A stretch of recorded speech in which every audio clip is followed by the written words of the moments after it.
What's up, and welcome back to the Kind of Funny Gamescast for Tuesday, June 10th, 2025. Of course, I'm your host, Tim Geddes. I'm joined today by Blessing Adeoye Jr. Good day, Tim. Greg Miller. Hi, Tim. And Andy Cortez. Good morning. How y'all doing? So good. Well, Andy, The best. what do you got in your hand? What you up to? I was just telling you about the Possessors demo. Possessors is one of the games that Heart Machine is working on. Side-scrolling Metroidvania. And it was one of those that when they announced it, I was like, oh shit, they're working on another game as well. But it's got a really good style, and it looks crazy good on Steam Deck OLED. Yeah. Looks I will wild. be downloading that tonight to play. Very exciting. Yeah, So you gotta I've check been it out. busy, though, with the Switch 2, obviously. Oh, of course. But also Tony Hawk's Pro Skater 3 and 4 demo. yeah. Oh, yeah. Ooh. Oh, I've been playing all that. The Foundry, playing College. Oh, man. Good times out there. But this demo drives me crazy because I'm just like, I need to stop playing now because Yeah. the game's coming out next month. We're a month away. It's going to take over my life, Greg. You're reliving your childhood where you would just play the demo over and over and over again. Exactly. That's all you had. That's all that I have. That demo disc. Yeah. Ugh, a beautiful thing. Lost to time, everybody. How you doing, Greg? I'm great. Yeah. Excited to talk about some of these video games I played down in LA and then go play video games at my desk. Exactly. That's the thing. You went down to LA, played a whole bunch of games at Summer Game Fest Playdays, but then also, was this a separate event or what was this? So the Xbox stuff? Yeah. Yes, separate event. So, of course, Summer Game Fest is Jeff Keighley's show.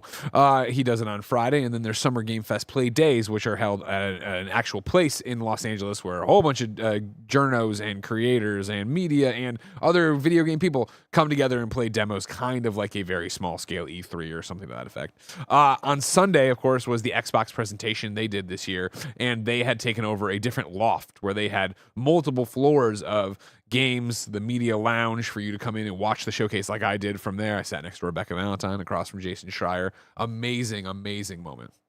Whereas we all know the Schrei guy, right? Try guy. Schrei guy's out there doing real work, doing real news, right? And so I don't get to be in the room with Jason often, right? Usually when we host, he's on the screen or whatever.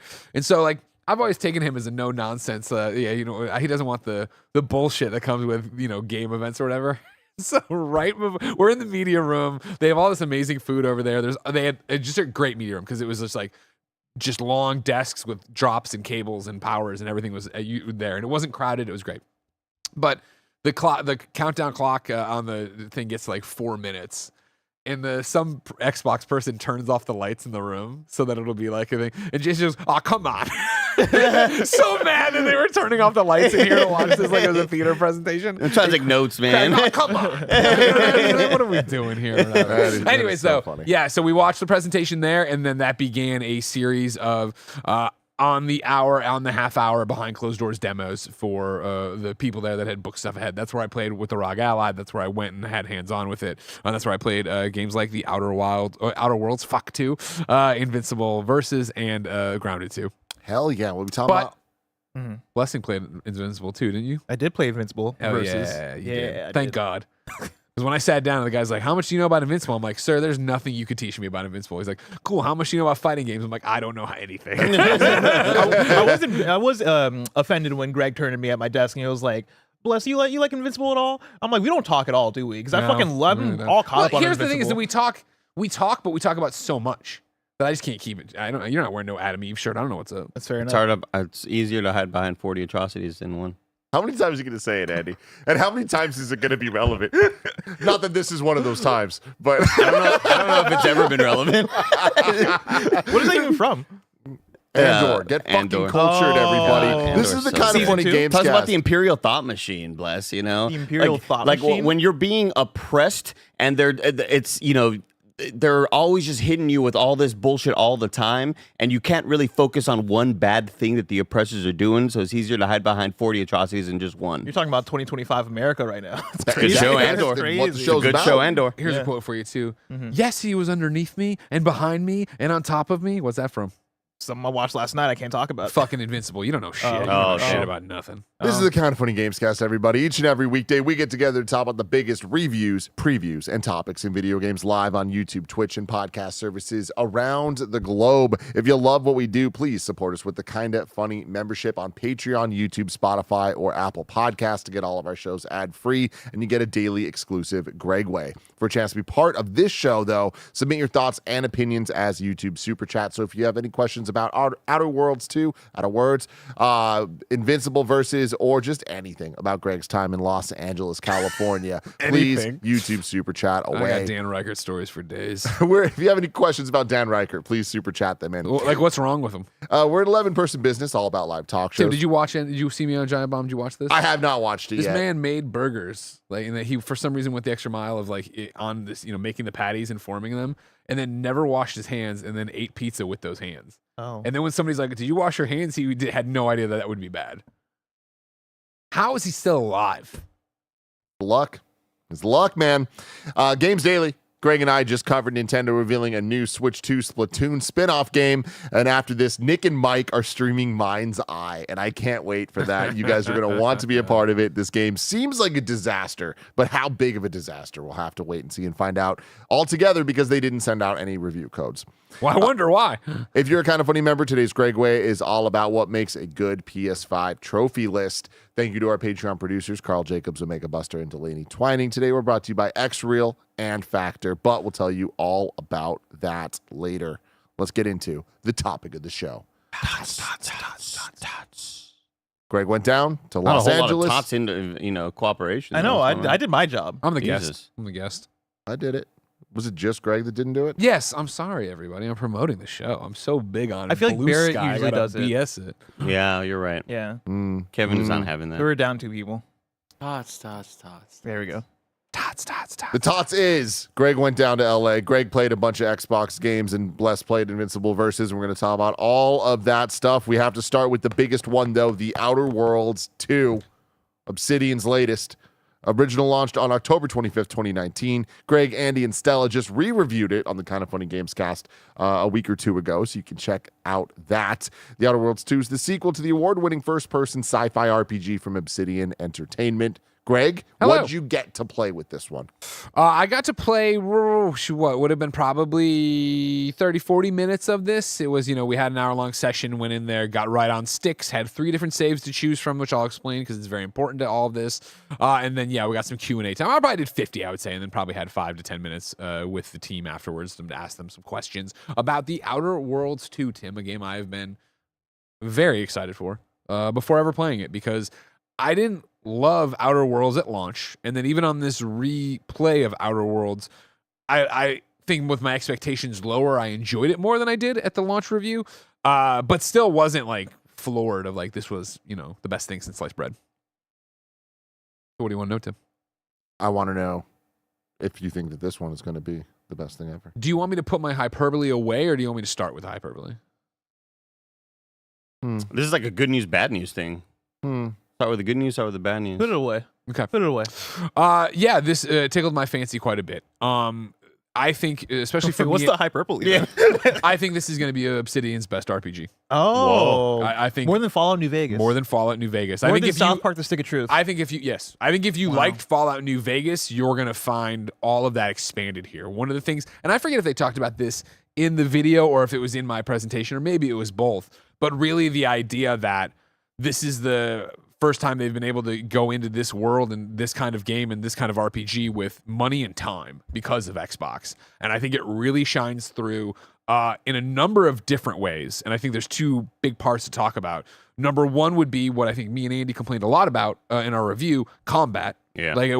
Combat just doesn't feel good in the Outer Worlds. I don't think it felt good back in the Outer Worlds when we played it contemporarily, let alone now, right? It doesn't feel bad, but it doesn't feel good. There's no oomph. There's no impact. The weapons I didn't think were interesting. I know there's science weapons peppered in, but you could miss them easily and not have anything to do with them, right? And then more importantly for me and what I really love of my open world Western RPGs, right, is story, but more importantly, customization. What you guys saw in the Giant Direct and in the story thing is, as far as I know, the story goes, right? What we played, like I said, was, hey, they gave us 3 different saves to start from. One that was combat focused, one that was sneaking focused, and one that was science focused. And one of my complaints with Outer Worlds on the replay was, I love being the sneaky person. I love coming in there, hacking the system, doing the thing, stabbing in the back, being done, And I didn't think Outer Worlds served that to make that interesting for me or make that feel good. I never felt like I was doing something. My attacks from behind rarely killed people. They weren't doing, it's like, this isn't what I'm looking for from this. So I went sneaking, expecting it to be, okay, cool. Like, it's going to be hopefully better, but how good could it be? It's so much better on the role-playing aspect of it, where immediately, like, when I got in there, you pull up your radio wheel with all your different weapons and or like things to go in there. And one of the things there is Auntie's Attic Dematerializer. And so the idea here is that when you walk up on somebody now, it's left on the D-pad for how I was playing to stealth them and kill them, right? There was a guy I walked up to and it was like, if you hit left, you're not going to kill him. He's too powerful, right? So I did it, and I was able to get him down before anybody noticed it. Left on the D-pad. Yeah.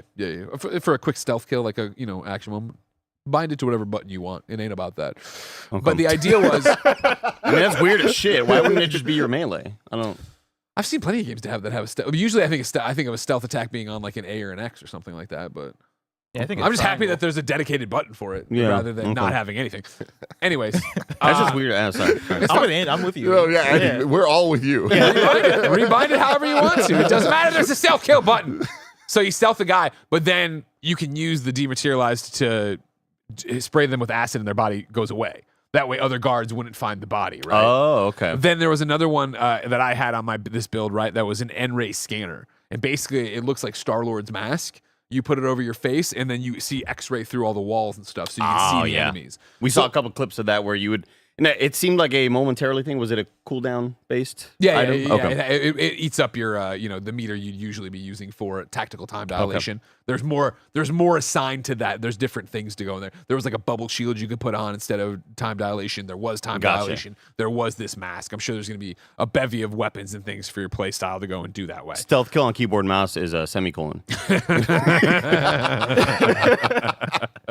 But the idea, right, of going through and having that experience, like immediately just from the start and using my stuff, like, oh wow, this feels so different. And then I kept running into them in what we had said in our review, the hope would be, right, of them saying, hey, we're gonna have this feel different and look different. Like I came to a jam door and it pops up and it's like, you could open this if you had Engineering 7, which I didn't, or if you had Trait Brawny, which I thought was a cool way of like showing that. It was the same thing. I took a bunch of screen grabs where I'm not gonna show up because they were stuff my glasses or whatever, right? And Brawny's just pure strength, taking it down. That's a trait you pick or Gotcha. whatever from one of your character from when you've been doing this, right?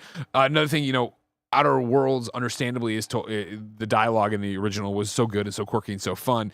Same thing here of coming up to meeting people and then seeing like, okay, cool, I'm an ex-con, right? So I had this little thing there indicating that that's a line just for me. But then the other ones underneath it, usually you'd see like in a Fallout or something, intelligence plus and to be grayed out and you could read what it is. This one has them locked. So it's like requirement not met. So really giving you an experience, I feel that's going to be to your character rather than kind of letting me see everything, which I'm appreciative of. I like that. Yeah, getting in that way. And then, getting to dive into, again, they talked about this in the show. I was excited for it. I think it works well. The skills this time around, right, where in the Outer Worlds 1, you got into the minutia of it. You would go in, upgrade your stealth, upgrade your melee, and once you got 50 points in there, then it would break off to, okay, now it's one-handed melee, two-handed melee. Dialogue skills, which I always love using, suddenly became, lie, intimidate, persuade, or whatever, and you'd have to do those. So there'd be plenty of times I'd get into conversations, and I brought up my lie, but I need to persuade here, and so it didn't work. I was like, oh, that kind of sucks, and it's like, I'm just trying to explore this and have my character be in this RPG a smooth talker or whatever, right? I like the idea here of what they're showing and what they talked about there. Of like now it's just over the top, right? Of like you have guns, melee, sneak, lockpick, engineering, explosives, hack, medical, science, observation, speech, and leadership. Right, those are the skills you're going in. You're putting your points into that. Then, of course, dictate what perks you're going to get to assign to it. Right, and so did they show you what creating a character would look like? They did not. This demo started 60% into the game. You were already well on your way.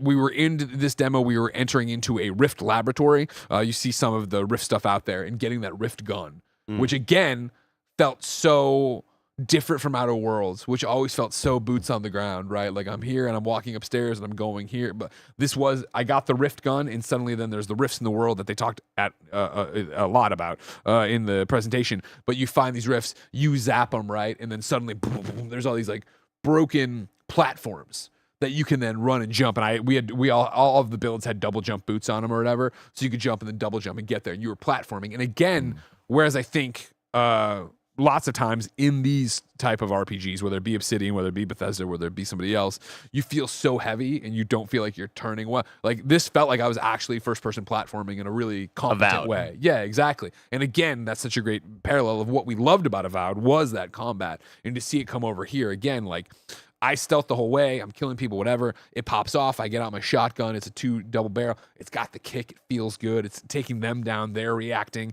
Eventually at the end, like, the whole thing goes foobar. There's a giant robot to fight. Stealth's no longer the option. I go in there. I get this light machine gun I had, right? It's and it's like, it's fighting me up. It's fighting me. I got to stay on target. I got to use it that way. I was really impressed with the combat that way, let alone the double jump and using it there. I'm running at the robot. I double jump over him. I'm shooting down on him. It did not feel as fast, as fluid as whatever. It's like a Borderlands, but it felt in that vein of like, oh man, this feels like something I'm excited to get into combat for. I saw a couple of people in chat asking if you played any of the opening of the game and how that compares to just the first 60 one. seconds. Yeah, I'm sorry, 60% in tossed into these. All 3 of these saves were that. And again, that was the thing. I did so much stealth. When my demo was over, I had like 4 minutes to kick into a combat scenario. And again, I didn't have the mask. This build didn't have the dematerializer stuff on its hotbar, right? I jumped in and they had different grenades and all these things and what they're going with over there. I mean, obviously, you jumping on the hyperbole of saying that this is. I think it could be. It could be the best. But you are a big Fallout New Vegas guy, correct? Like, is that your favorite Fallout? No. I've just started a true playthrough of Fallout New Vegas. I've tried Fallout New Vegas many times and stopped. Even playing it now. So Fallout 3 is your Fallout. Yeah, exactly. That's where I started with. Yeah. Okay, so you're saying this might be the best. Where's that coming from? Like, what do you think? I think it's the minutia of these choices. I think it's really getting in there, and what we always talk about wanting in these games when we talk about them is, hey, I want to go through and I want my choices to matter, and I want it to feel like it wasn't just A, B binary. I want it to feel like I played incredibly different than Andy and why. And so I want that experience of coming back and finding out what weapons Andy was using and what his loadout was and why that happened, let alone the fact that I was able to talk my way out of this or talk my way into this, and Andy didn't even do that. He did that. Yeah, it's the thing of like, they made a big point of the flaws system being out there, right? And how flaws were in the original Outer World, and they were fine. I added them, and I never really thought about them. Here with the popping knees thing as a sneaker, I'm like, oh, I'm going to get that, and I just have to make sure I clear the room before that. That'll be fun. But to find out what else they have under the hood, and they have it under the hood in a really minor way, too, of like, of course, the combat for Outer Worlds, we have that inhaler for your medicine, right? It was interesting in the last game, I had like 40 health packs, right? By the time it was anything that mattered. So it's just like you're healing all the time. You're not really challenged with it. And a shit ton of consumables, too. Right. This time they've added in this thing called drug crash. It popped in my game when I was in the boss battle. Overuse of the medical inhaler can cause you to experience a drug crash. While crashing, the inhaler is disabled, preventing you from healing further. To prevent crashes, ensure you're watching your toxicity closely. Investing in the medical skill can increase your toxicity as well. So now you have your health bar, but there's also a toxicity meter underneath it. So as you're taking this, it's affecting you. So you can't do what I was doing in Outer Worlds in the final battles, right? Of just like fucking... I'm Jose Canseco. Every syringe, everything I got, I'm eating it. I'm like, oh, fuck, I'm a fucking psychopath running out there, right? But so this and these choices, like, what I was faced with playing, I was like, oh man. And then thinking back on it, again, the combat's cool and that'll be interesting and I'm excited to play with that more. But for me, it is about these really defining my character in this RPG in a way I don't think lots of games do, because they give you the taste of the minutia, but still stay very top level. It seems like they are very committed to drilling down on this and making you have your own experience, which could all be marketing. It could be that we are 60% in and I've been playing the whole time and me and Andy really aren't that different. But it really makes me want to, when we get this game, roll a stealth character, but then also roll the psychopath, somebody they talked about in the thing, right? Like make a guy who looks like the Joker and go through and kill everybody. Roll a dumb guy and just go through and make every one of the dumb choices and see how that affects this. It seems like they're making a world. And one of the things the developers kept talking about when we were there were reactive moments, which is the game reacting to what you've built. And again, I think they said it in the presentation a lot of like, they wanted this in Outer Worlds. They had it to some degree, but it wasn't where they actually envisioned it. I feel like this is closer than ever to what Obsidian's been envisioning with the world reacting to what you do, which is what I want out of these games. When I play these games, whether it is New Vegas right now, Fallout 3, Avowed, I want them referencing what I did in the area before. I want them referencing, in Outer World, there was a big thing, right, where I was going the corporate path. I was kind of being evil because I didn't like Phineas or whatever. And then we got to the big moment with like the underling, right? Who would be in the final boss if you didn't kill her, but I had to kill her, so I killed her. And then it was hours later where I showed up somewhere and they were like, oh, well, the corporate people like you, so you're okay in our book. And I'm like, eh. I murdered all of them and evacuated that building and never came back. So it's like I would have liked to have seen some, like, I'm hoping for more of that here, and it sounds like that's what they're building for. They're sticking with no respec after tutorial. Again, the reasoning being here is from the devs we were talking to, like, they want this to feel like a role-playing game. They want your choices to matter and be committed, so they don't want you, man, this is tough for a stealth character. I'm going to respec just for this to a melee, whatever, drop my points in there, beat the shit out of everybody, and then go back to it. They want you committed to your journey, which I'm all about. DJ Kento super chats in saying, I thought the Outer Worlds episode of Secret Level was really darkly funny, but also sad. I'm wondering if that vibe permeates the game too. You laughing here? You sad? You getting emotionally caught up? I think that's the big question mark for me of this. Of like, I like what they're saying mechanics wise, both in combat and both in terms of choices in my character. Story overall, who knows? I didn't see that. What I've seen is what everybody else has seen in terms of the world. I think the dialogues I was having, which was limited because it wasn't that kind of demo, was interesting enough. I think there's the usual jokes and things around there. I did notice, and I got kudos from the developers for this, of getting called out of like somebody who just put another 40 hours or whatever it was into Outer Worlds.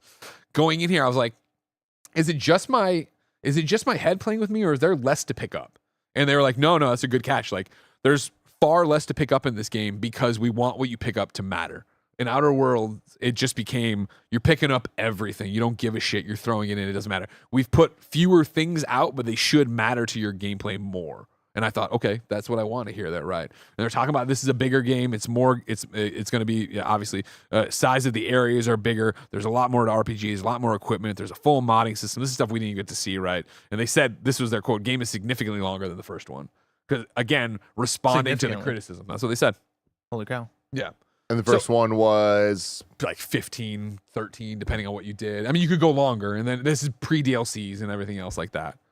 I asked them, as a fan of Perils of Gorgon and Murder on Eridos, like, I was like, that'll let you get wacky. Do you think did that permeate here? And they're like, not really. Like, that's what we want to use. That's what we're using those DLCs for in terms of it. But this game is going to be set, and be the Outer Worlds, but hopefully we're giving you enough places to improvise and run around and have your own stories like that. Any sort of did you have any idea of how the NPCs fighting alongside you sort of acted?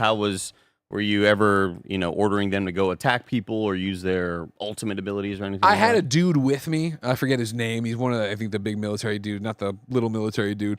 He didn't affect or seem to do anything. And it's one of those where it was done. I was like, oh, was he with me the whole time? Because I don't remember him shooting or really talking. You know what I mean? Which is both good and bad if you want, I guess. But for me, I wouldn't have wanted him to do much anyway. So when you were going to the menu and looking to see how you could customize your character, were you seeing that sort of squad mate there as well, similar how not exactly. It's exactly how it was before here. Like I said, I have my screenshots pulled up, but I might not have that actually as a screenshot. But you see, it's exactly the same thing as before up there. Character, inventory, map, journal, companions, right, to go through and switch all your stuff. More importantly, and I don't know if I grabbed a screen of it, but like I thought it was really interesting this time around where, of course, Outer Worlds, there is a lot of equipment and a lot of gear, but it's all kind of samey looking, I felt. You know what I mean? When this being a stealth save, I loaded in and I was in a ghillie suit already, which gave me plus 50 or whatever the hell it was. But then there was a bunch of other stealth armor there, and it all looked dramatically different than the other thing, which I love playing dress up in these kind of games, let alone now that there's third person to this. I thought that was a nice thing for me. I guess that's the biggest thing. Coming off Outer Worlds, it feels like Outer Worlds 2 listened to the most recent review and built the game based on that, which is just, of course, the fact that everyone's probably had the same criticism of this game, of the original game, of how much there's something there and we like it, but it needs to be refined. And I really feel like they've refined it here. In that segment, after, in that sort of longer showcase, after the big Xbox showcase, immediately I sort of noticed, wow, they're not showing any tactical time dilation. Is that just gone? It's still there. It's still there. I think I don't know what. I don't have my screenshots in front of me. I edited them specifically. It's still there. I don't know what they're calling it this time around, if it is, but it's still there's still a thing that's like TTD. Yeah, is it? No, that's my grab shield or whatever. So yeah, that's must be. But no, it's still there. It's just now one of the consumables that'll be on your left bumper. So like, see, like here again, I'm sure it's in the footage over there, but these are all like the ones you could put on your left bumper to consume. These are your grenades or your throwables, and then these are your weapons. Okay. So you tap this to bring that up, and then you can select what you want. Obviously, you can go to your inventory and assign it to the hotspots, as you remember. Still very much the hotkeys as before, but an easier way to get into it, I feel like, and have bubble shield, the one that melts things, and then that might actually be that's X-ray and that's tactical time dilation, I think. So it's more of an item this time around. It's not something that's just ever present. Apparently, okay. Again, I didn't get the story sides of it. I don't know if it might be very similar of like, you've enlisted and here's your first device and this thing does all this shit and you'll get more as you go or whatever. Fascinating. Yeah. Anything you're not loving so far? I wish I could have seen more of the story. I mean, I know this is our first blush with it, but I wonder how many deep dives we get beyond this. I would have loved to have started a character and see how it starts and go from there and get, the actual back and forth, but that's a hopefully preview event, where you get 3 hours with the game or something to that effect. That would be it's like why I put the tentative, like I think this could be their best. I don't know what the story's going to be. I don't know how it's going to be. I wonder how people will connect to being a space cop. And I think a lot of that's going to come down, and I don't even mean like in the ACAB way, just like, that's not my vision. That's not what I would want to do as a character. But I think the presentation, they kind of gave themselves an out, right, where they said that, but then they were like, but why are you there? Are you an ex-con? Are you this? Are you that? So I'm wondering if when you go through and you pick those backgrounds, it's going to be very specific of like, to escape, you did this and took this guy's helmet, and now you've been here for 3 weeks, and you're just trying to get out. I don't know. I remember in Avowed, you never getting reprimanded for stealing anything because you were always the law.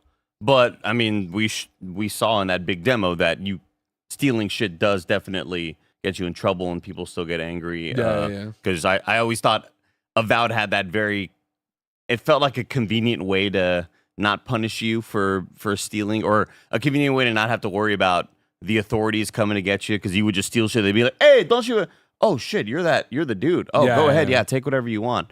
And in this one, seeing that kleptomaniac or whatever was a flaw that you could select, kind of made, it made me happy that that's at least something that will be punishable. Yeah, a lot of excitement from me just because I love these kind of games, my favorite genre, but more importantly, to get in there and really have that review conversation, maybe even spoiler cast, of what everybody else did and how it deviated and what their build was. And, oh, wow, you're using, science weapons were never my thing in Outer Worlds 1, and I don't think they'll be here. So to see somebody else go off that way.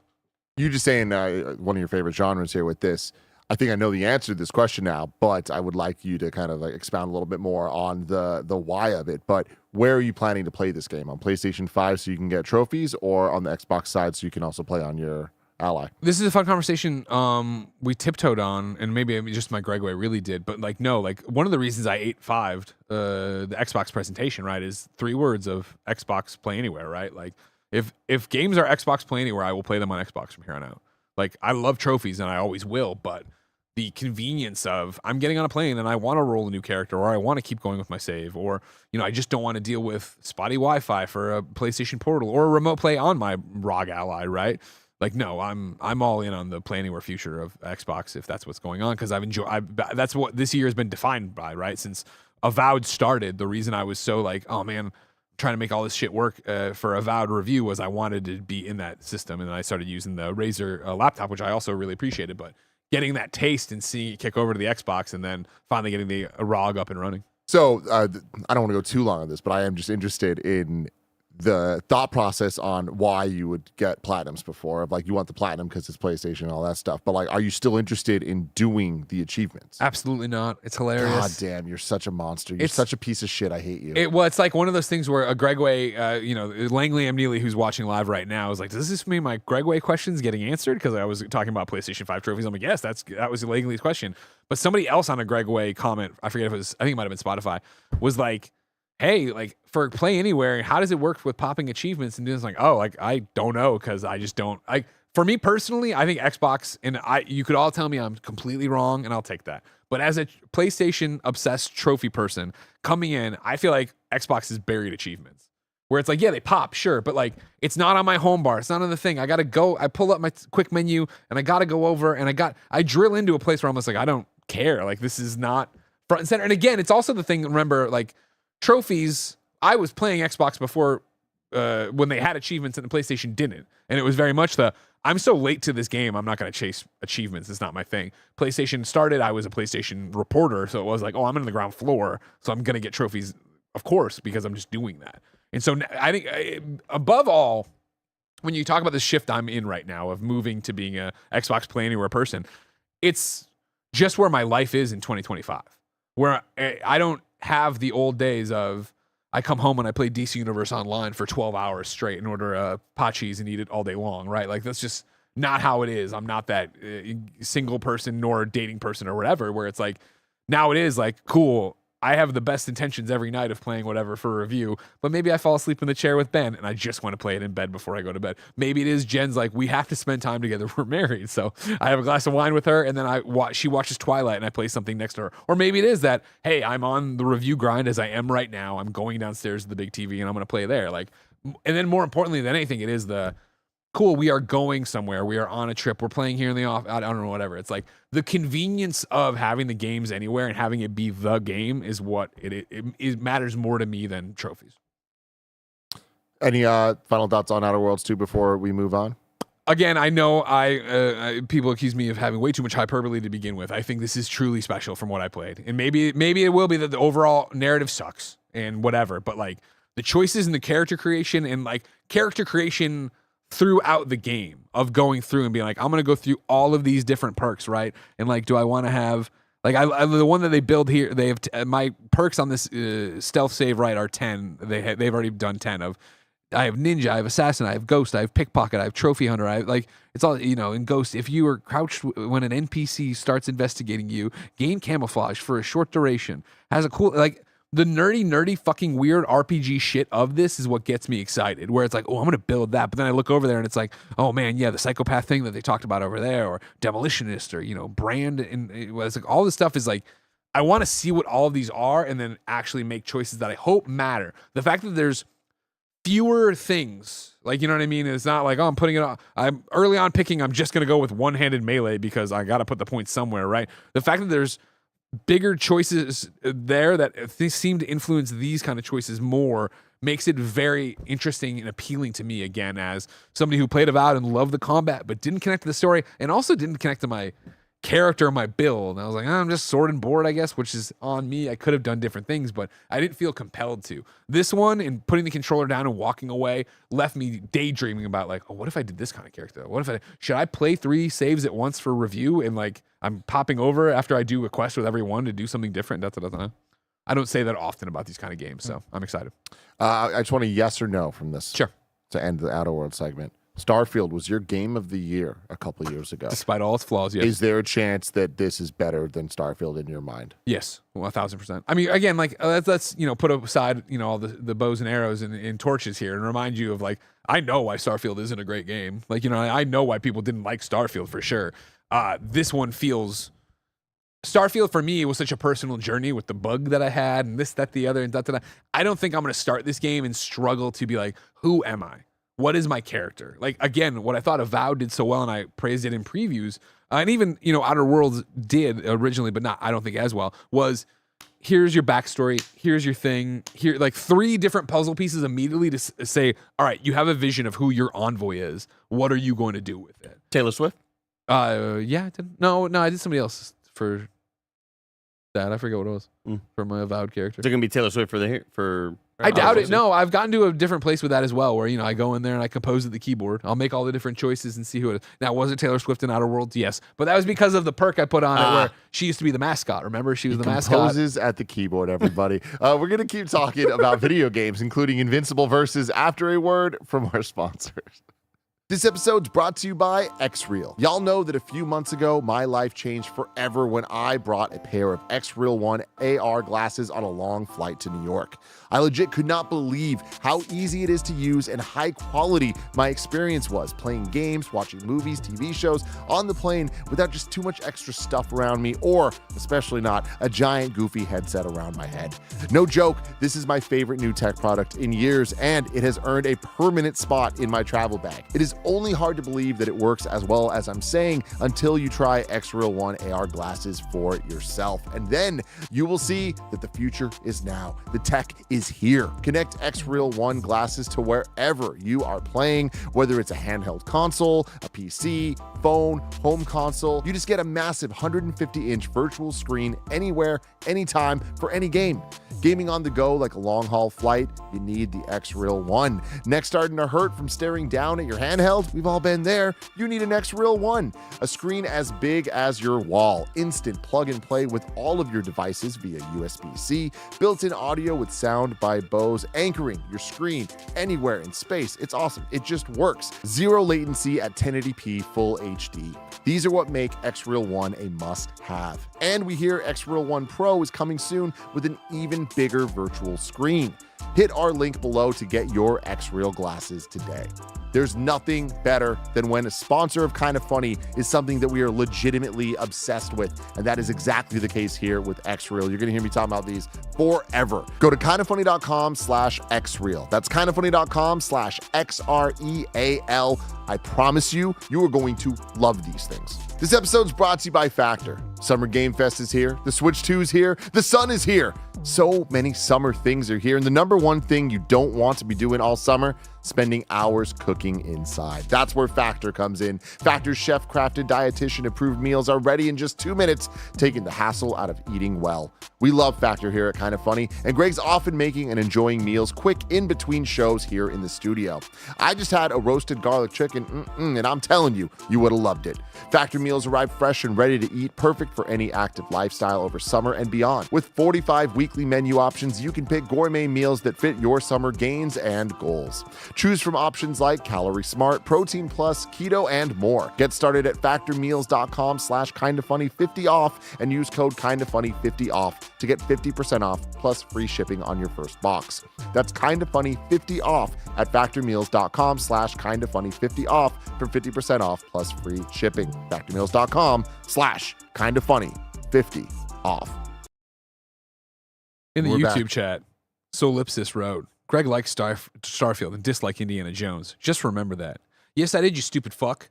Yeah. Jesus Christ. You stupid Just go to fuck. Metacritic and rank them by score if that's the opinion you want. Wait till the Outer Worlds is out and then just rank everything by score and decide what's the better game and what you want to do. You're here for fucking opinions, you stupid idiot. Fuck Drives me yeah. crazy. I'm with you, Greg. Thanks for supporting Amen. Solipsis. I'm the one drinking the Coke. Greg's not even drinking the Coke. I get it, though. Getting fired up, maybe I will. Yeah, stupid shit. Invincible versus. That's a good intro to Invincible, Yeah, honestly. exactly, right? Yeah. They did exactly what they did in the showcase as well. You got to play it, this fighting game from Skybound Games, their new developer, Quarter Up. Quarter Up. Pretty cool. Yeah. 3v3 tag fighting game set in the Invincible universe. How long did you get to play and what did you think? So about 3 weeks ago, I got to go down to the animation studio where they animate Invincible. Oh. And I Whoa. was there for about an hour. The first half was them showing us the trailer and then presenting the game to us and talking about it. And then I got to spend about 30 minutes with my hands on the sticks. And it was me and a developer, and I was playing, and he was telling me certain things, like how certain mechanics work. And all Question that for you stuff. real quick. What up? Your hands on the sticks. At Yes. this point, Blessing Adeoye Jr., 2025. Yes. Fighting games are back, bigger Yeah. and better than ever. Amen. Are sticks actual arcade fighting sticks, or are you still on the controller? I'm still on the controller. I'm still on the Okay. controller, right? Like for me, it's I have multiple fighting sticks. I even have on my desk a not hitbox but a leverless fighting stick that I have there just for play it. Aesthetics. Just for aesthetics, Yeah. honestly. Like, I really tried with the stick. I Like, just can't I'm do part it. of the culture, but you know. Yeah, I'm part of the culture, but like I'm using a controller because that's what I'm used to, and that's what I'm gonna kick ass with. And so yeah, they gave me, I think it was an Xbox controller, honestly. But I went down, 3 weeks ago. I walk into the animation studio, I looked around, and I was like, huh. So this is where y'all be taking forever at. This is where y'all be taking your sweet time, making Invincible season 3 or 4 or whatever on right now. So I got to play 30 minutes. And Greg, I'm curious because it sounds like you got to check it out too. Yeah. Did you play it? Yep. Hell yeah. I can't wait to talk to you about that. I have a lot of takeaways. So we saw this a couple of days ago. It was revealed at the Xbox Showcase on Sunday, and then the studio got a press release on Monday kind of breaking down a little bit about Quarter Up. At that reveal, I think all of us were kind of trepidatious about, all right, like, we're seeing this after the Marvel fighting game was announced. Oh, we got 2X scale. Oh, man, it seems kind of like a crowded space. Oh, this is an original studio under Skybound. Now that I can actually talk about this freely, my main takeaway from my preview is that, one, this game is early. The studio started in 2023 and playing the game and getting my hands on it, right? Feels kind of early. This game might be niche compared to a Street Fighter or Mortal Kombat, but I do think that this game will find its place. I think this game, from my limited time with it, was very fun to play. I like it visually. I like it conceptually. I totally understand the concern around Invincible as an IP. Is there enough meat there to garner a community of like a fighting game based community? Is this the right direction? I think it is. I think that with the characters you have here and the team you have working on it, that's the place to start with it. Because this is Quarter Up Studios. Like I mentioned, they started in 2023. This studio is majority made up of people that worked on Killer Instinct 2013, which was the Xbox One launch Killer Instinct. That studio went on to be taken by Amazon, and the development for that game Taken by. Help! Shut up, get in the car. But yeah, and the development for that game got passed on to Iron Galaxy, and they saw it through post-launch updates and all that stuff. And so Amazon ended up adopting that studio, having them work on their internal games, and a lot of the people that worked at that studio ended up leaving, right? And this game was pitched to Skybound from people originally from that studio, higher-ups from that studio that were like, yo, we want to make an Invincible fighting game. And so this is coming from people who want to make this game, right? This isn't a Skybound, we want to make a fighting game, let's search out some people, let's do this. No, this is people who are, I would describe as fighting game sickos. Like, one of the first things I heard when I walked in were like the studio heads, they were like, chilling, waiting for everybody to get there for the presentation, because they're like doing it in groups of 4 media people at a time. And they're sitting around like the donuts and food that were there, and they were talking about Marvel vs. Capcom as soon as I got there. They were already talking about other fighting games and shit and getting real nerdy about it, which had me excited. But this is a 3v3 tag fighter, slated for 2026. It's on everything. And talking more about my takeaways from it, of playing it. It is colorful. It is vibrant. It is very violent, which I like. And it feels like a meld of certain things picked from certain other fighting games, right? You got the 3v3 from Marvel vs. Capcom. You got the superhero sort of feeling combat of something I'd say like an Injustice. And then you also have, the violence of a Mortal Kombat minus the fatalities, right? But you do have essentially brutalities where there are certain ways that you end matches that'll explode somebody's head or explode somebody into a million pieces. I was like, do you have fatalities? They're like, no, you're just going to punch him to death. Yeah, Like, oh, cool. Exactly. They also have custom intros for certain characters where you'll enter a fight and it is Mark saying something to Omni-Man. In the build that I played, they only had 4 characters. They had Mark, they had Adam Eve, they had Thula, who's one of the Viltrumites, and then they had Bulletproof. Exact same build I had. Cool, yeah. And then one of the questions I asked was, how many characters are we looking at? Exact same question I asked. I literally counted the character slots, and there were 17 character slots. But when I asked them, they were like, hey, we're still figuring that out. We want to that's one of the things that we're still working on for launch, is seeing what characters we can get in there. And one of the other questions I asked was, what is the challenge of making a game that has a lot of people that are just very strong Superman style heroes? Right. And they talked about how they were looking at certain character qualities and character aspects and making them feel original. Mark, for example, is like a straight up brawler, right? Very physical character. You have Adam Eve, who's very projectile based. Thula, though, is mid range because she has like that long ponytail that she'll use to like kind of like almost like a scorpion style throw at you to pull you in sort of thing. Bianca Belair. Yeah, she has the Bianca Belair. Little whip action. Yeah, so they balance that a lot as far as how they're approaching these different characters. But one of the things I really liked as well was the tag format, where I'm like, all right, cool. I'm using those 3 because I'm not really a bulletproof guy. You're not? No, yeah, but like in getting my hands on it, right? It is pretty simple to control. You have your light, medium, heavy, but then you also have a tag button and you have a special button. Specials are work kind of like in Smash Brothers, where you press a direction and you press A, and it's using a special, right? They wanted to develop this game to be friendly for casual players, newcomers, all that stuff, but then also they described it as a tournament quality, brutal fighting game. And they didn't really name drop Evo as much, but they made it seem like, yo, we want this game to show up at Evo. We want this game to show up at those spots. And in a lot of ways, in that way, it feels like a Dragon Ball FighterZ, where Dragon Ball FighterZ had the auto combos. Dragon Ball FighterZ had the easy special moves to do. Dragon Ball FighterZ, I forget if Dragon Ball FighterZ did this, but this game has like if you hold your tag button while doing a combo, it'll automatically tag out and continue your combo with the player that you tag in, right? Like, this game controls the way that you'd want it to control for a 3v3 tag game, and I had a lot of fun with it. Greg, what did you think? Yeah, I'm not the fighting game guy, right? So when we heard an Invincible game, I was like so stoked. Then it was fight. I'm like, oh, okay. Sitting down and playing it, like, I don't know what I'm doing, obviously, you know what I mean? And I was sitting with, the gameplay director or whatever his title was. So there was no chance for me to actually play somebody also who didn't know what they were doing. It's really pretty. I'm always going to be down for more Invincible, anything. The blood of it was nice. I think the tag stuff was cool. I was playing on simplified controls, they said. So it was easy to call in support, get them in. They were teaching me the combos to get people to come in like that right there where the blue Invincible came in to help out Eve and stuff. But it was, cool. But I was so thankful you had played it ahead of time. Yeah. Because I was like, I don't know, you know what I mean? Like, I don't know if it's good, bad, or other. It was pretty, and it was fighting, and it was bloody, but yeah, it's that same thing. I was like, is there a story mode to this? Like, yeah, because I was like, Injustice, right?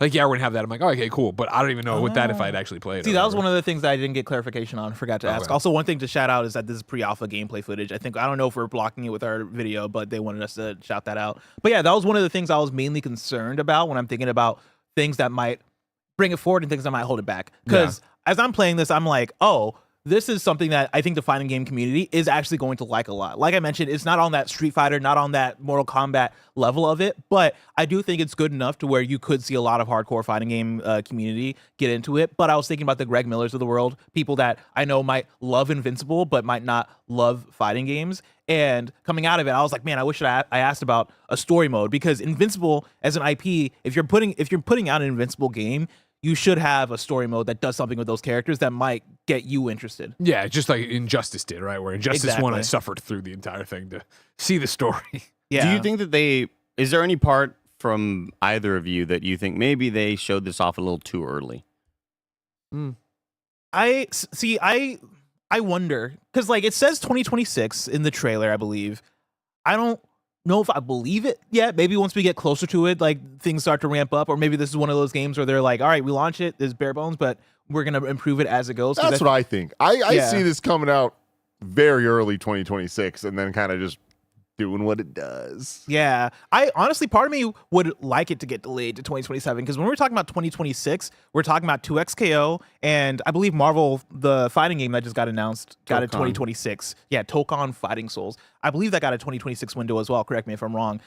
I don't think this game should come out the same year as those games, right? I think this game has a really good opportunity to capture an audience, but 3 tag fighting games in the same year, I think is not gonna do this thing the justice it deserves. And I think they have their heads on straight as far as like their approach to it. The combos felt fun. The combos kind of reminded me a little bit of Killer Instinct from 2013, right? The violence of it, I think, is novel in the way that like usually only Mortal Kombat is like the franchise, the fighting game franchise that has like the blood and the splatter and all that stuff. I like what they're doing here with that. Honestly, it reminds me, if we're talking about tiers of fighting games, right? I'll put this somewhere around that Fatal Fury, if not maybe even above Fatal Fury, as far as like how expensive or non-expensive or how budget it might feel. Like, I think there will be a community for this, but depending on how it gets placed, depending on where it falls, it could be a challenging thing. Did you ever play Power Rangers Battle for the Grid? No, I didn't. Because like that, I keep thinking of that game, seeing this and like talking about it, even it being based on an IP that is like people like, but it's not, something that I think is going to bring in millions and millions of people. But Kev, can you bring up Power Rangers Battle for the Grid? Because I haven't seen gameplay of that in years, so I want to just make sure that I'm not like totally talking out of my ass here. Like, I think that it's fairly similar.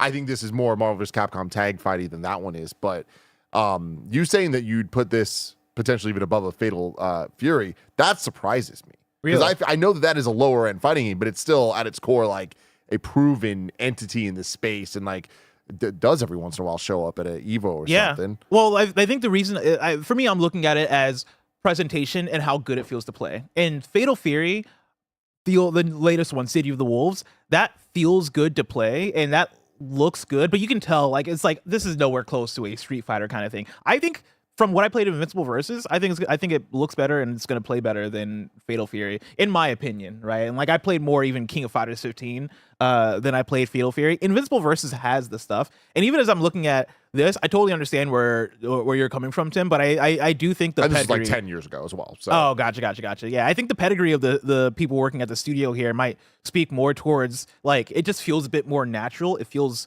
right. Fighting games in terms of game feel, oftentimes, like, it's very clear when a game doesn't have it. I think this game has it. Like, and another thing to mention too of some things it does, right? It has like they have devastation arenas, and they also have this thing called arena shifts, right? In quite a few of the areas, there's a stage that's like the city stage that you're playing at, and as the fights progress, you have shit getting destroyed in the background, and like the stage looks completely different from the beginning of the match versus the end of the match, based off of like the destruction that happens. But then also midway through, they have special moves where if you do it, you can knock somebody all the way to the moon, and then all of a sudden, like, you're playing on the moon kind of thing. Yeah, like they have those novel things. Now, again, I think because of the IP, maybe that lessens like it does this weird thing where I think it concentrates like the amount of people that might be interested in an Invincible thing, but also then captures the people that are already into Invincible. Totally. And so I do think there's the double-edged sword, and that's probably where the Power Rangers thing comes from, as far as, all right, we're talking about Invincible here, and you're turning that into a fighting game. But I also think the fighting game community, if you make something that plays really good, IP almost doesn't matter. Like, IP can just be like kind of the flavoring to, oh man, no, I just want to play Invincible Versus because the game is fun. Yeah. Cool stuff. I hope it has a story mode. Yeah. I wouldn't play through that. Greg. Yeah. Last game we're going to talk about today, Grounded 2. Grounded 2. What a You got to play it? surprise. Yeah, What a I big did get to surprise, play man. it. I did get to play it. Yeah, it was a surprise, right? Of like, oh, I didn't. Crazy. Third game from Obsidian this year. Yeah, Grounded 2, the sequel to Grounded 1, of course. And it's one of those, I played Grounded 1 on launch night in early access, where I got on there and I was like, okay, this is cool. But as they pointed out in their direct, right, there's no like, you're playing it and there's no, the story ended so quickly. It wasn't even there, right? It was paper thin. And obviously over years, they added that as they went and put more stuff in there, which I appreciated. Jumping into this one though, and Kevin, yeah, you got to skip to the very end of this, like, because you have the direct and then you have the Sorry, Outer there was a Worlds time direct, code and in then you there. have Grounded at the very end. You can just toss up the Grounded trailer too if you want. It won't be that long of a preview. To get in there and get on 6 of this, I would say I went from, oh, okay. I didn't, the way it worked for this is that, they were like, we have an embargoed, there's a behind closed doors for an unannounced game. Do you want them? I'm like, yeah, I'll take anything I can get or whatever. And so jumping in, I was like, oh, this, I don't know if I would have needed to see. And playing it, I have opinions. What's going to happen is this is going to launch in early access again, game preview, and I will be there on night 1. Like, I enjoy Grounded that much. I had come back when they did the 1.1 or 1.0 release or whatever it was with Mike, where I jumped in there and had it and played around with it and enjoyed it more. This one, they're very clear of, like, they understand that criticism. They're starting this one with a story. This is act 1 of the story for the kids, lost this time in the park rather than the backyard. The first thing that spoke to me, and this is somebody who, again, played Grounded on night 1 and then 1.1, is how much better this one ran. And granted, it's not fully live, so we'll see if that actually happens when we're on real servers. But playing it, I was like, man, this is running really well and it's looking really cool. The bells and whistles they're getting in there and talking about, this is a similar thing where we played for, I want to say 30 minutes and then had the interview time with them at the end of it or whatever. And one of my questions was, the story for me in my head of Grounded, the original, was they were one of the first big ones to do early access on Xbox and really add to it. And it was Obsidian doing it. Why not just add to Grounded 1? Why are we restarting, especially when they were boasting, 25 million Grounded 1 players? And they were very honest and open. Like, well, listen, Grounded 1 had to run on the Xbox One.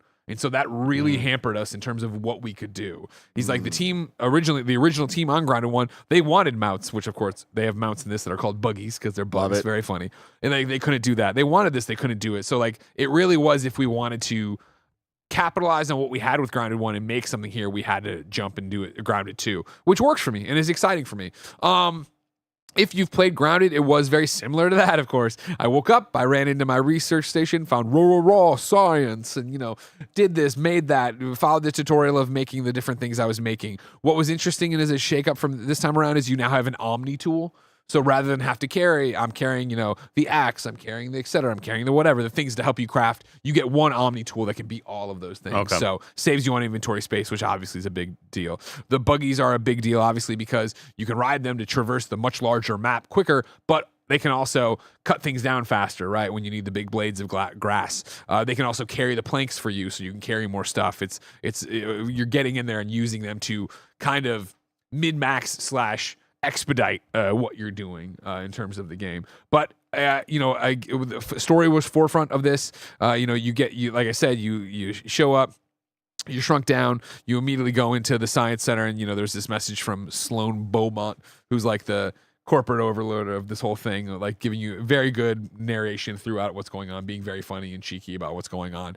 Burgle, of course, the robot we all love, he's in distress, calling for your help because somebody's removed his head from his body. So you're already set off to go do that thing, and you're in there. Eventually, start talking to Sloan, and that's where it feels very Obsidian RPG-ish, right? Where I'm choosing my answers, I'm choosing what I'm saying, I'm choosing what I'm doing, so that I can go out there and do that. Like I said, it was more grounded from somebody who's not the world's biggest Grounded fan. It does obviously feel much improved in terms of how it plays, how it runs, these little bells and whistles and quality of life things. And so I'm excited for night one to jump back in and see what I think of it. But I don't know if it will grab me and keep me around because I'm just not the crafting guy. Like, I just don't want to craft the lean-to this thing to that thing. Were you playing solo or with any devs? No, we were playing solo. Okay. There was lots of us in there on like maybe 8 stations, maybe 10. But no, they were all single player stories we were going through. I didn't get my Pringles with my Walmart order So of sorry. Switch 2, but a couple nights ago I ordered just some DoorDash for me and G to eat dinner, and it came with a Secret Delight cookie. A little chocolate chip cookie that I didn't order, but they were just like, here, this is for you.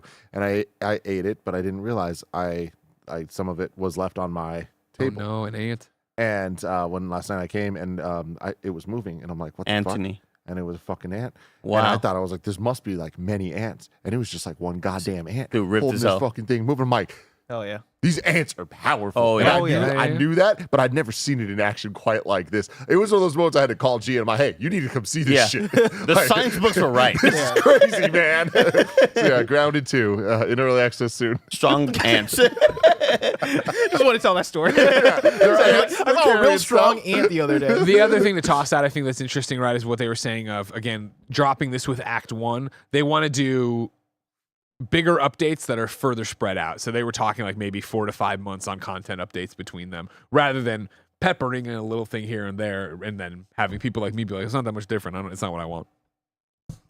Danesta says the Steam reviews for Mind Eye are coming in, and it's looking like I should get my popcorn out. Well, everybody, you should get your popcorn Oh, out actually, now. hold on. Yeah, well, that's actually a great one. I put it into random. Shit. While we were live, I got an email about the Mind's Eye's codes we've sent. And I've been asking repeatedly, can we get a code for Mind's Eye? Can we get a code? We did the Google form. We did everything. Hi, Greg. Thank you for your patience and your interest in reviewing Mind's Eye from Bill the Rocket Boy and IOI Partners. Due to the limited allocation of codes available for review purposes, we are unable to accommodate your request this time. Damn, We will unfortunate. be sure to reach out soon if we have an update. Parentheses, please don't buy it. What was the thing that the developers say? Weren't they like claiming that people were being persuaded not to? They were thinking there were URL? shenanigans. Financially persuaded. Yeah. They were thinking there were shenanigans on their reviews. And That then did you Rockstar see, hit and did you people see up. that then somebody asked the IO Interactive CEO, and he's like, no, we don't believe that. Oh my god. So it's like, Mind's Eye looking great, everybody. We're looking forward to this game. The final super chat of the day, DC103 says, Yo, Tim, first super chat ever. Have you seen the Ray Neo Switch dock? Not 100% sure, but I think it works with the X-Roll glasses. Love from Ireland to all. I have not. I'm looking into it now. Thank you very much for sending in this my way. Everybody, like we were saying, actually, we got one more super chat. Zeke Speaks saying, usually not a crafting / survival guy, but Grounded hits different. My partner and I have put 60 plus hours into it. Something about the handcrafted world and writing makes it stand out. Nice. So, hell yeah, It's a man. cute game for sure. Check out Grounded 2 when it hits early access very, very soon. And speaking of soon, we're about to play Mind's Eye. I can't wait to see Mike and Nick in this journey. How will it go? I hear the first 2 hours is all cutscenes. So Love it. Nice. Great. fun times, everybody. Until next time, though, love you all. Goodbye. Everybody. Another preview tomorrow.